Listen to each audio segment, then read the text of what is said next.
Você sabe por que somos chamados de brasileiros? Escute essa aula. No período onde acontecia escravidão em nosso país, todo e qualquer trabalho manual era feito por quem estava escravizado.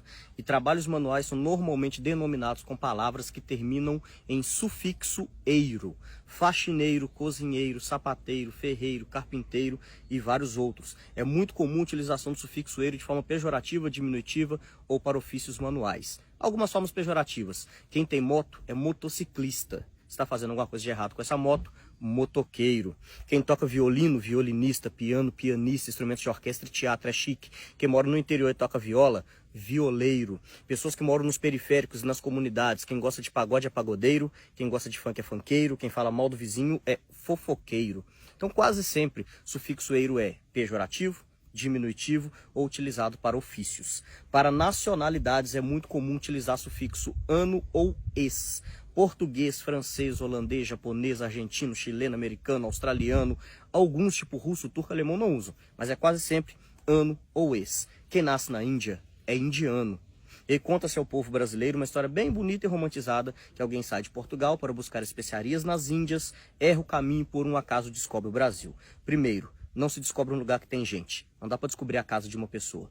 Segundo, entre Brasil e Portugal, a parte mais próxima, 5.600 quilômetros. Quem erra 5.600 quilômetros de uma viagem tão importante?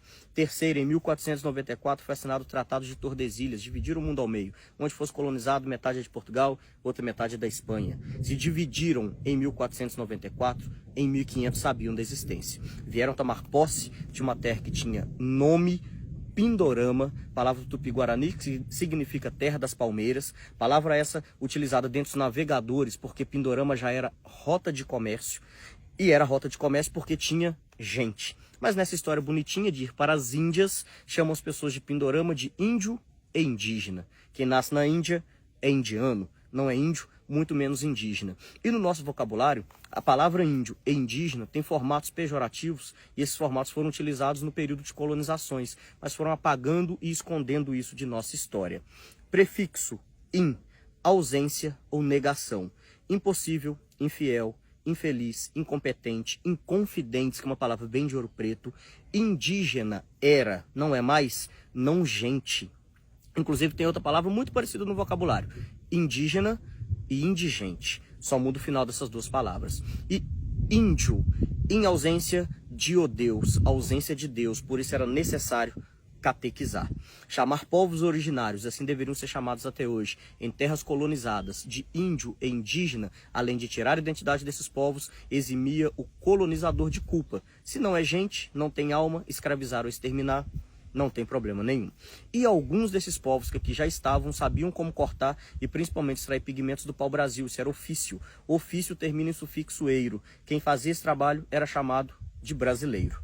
A única nacionalidade do vocabulário português que termina em sufixo eiro é exatamente a nossa, não tem nenhuma outra. E outras nacionalidades e línguas diferentes não utilizam. O italiano chama o brasileiro de brasiliano.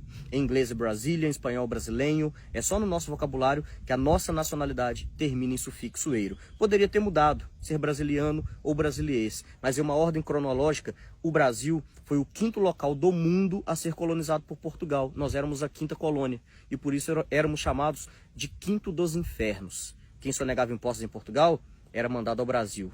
Quem roubava em Portugal era enviado ao Brasil. E aí utilizou-se a palavra brasileiro, que era uma denominação para povos originários escravizados cortando pau-brasil, como nossa nacionalidade e se manteve até hoje. Com isso posso dizer que todos nós brasileiros descendemos diretamente da escravidão, independente de pigmentação da pele, lado político, religião, quer queira, quer não, que os primeiros de nós brasileiros estavam escravizados há mais de 500 anos.